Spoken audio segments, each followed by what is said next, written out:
But here we are, another winner. And I saw a couple of comments in my comment section, guys, about warming up a car. Now, I was gonna come up here and make a video, clown y'all a little bit, make a couple jokes, but I thought, Fred, this is a learning lesson. Now, I saw a lot of debate on how long you actually have to let a car warm up. And guys, I gotta let you know, you just have to wait for the car to idle down to its regular RPM.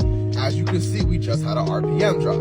Once again, I want you guys to know this is not 1965 and I'm not driving a Ford F-150. We do have electronically controlled fuel injection now, either port or direct injection. Now, Fred, what does this mean? This really means that back in the day, everyone had carburetors, so you had to let your car warm up, so you had a proper air-to-fuel ratio. Basically, that was the job of the carburetor. Now, with modern technology, you can literally let it idle for 30 seconds, 60 seconds, and you're good to go. And also see here, you see those orange bars up here? So basically, the Velocity at this point is basically a small little BMW, right? Like developed by Albert Beamerman. This is the same type of tech that they had in all of the M cars. And it basically tries to tell you that do not rev the car high while it's warming up.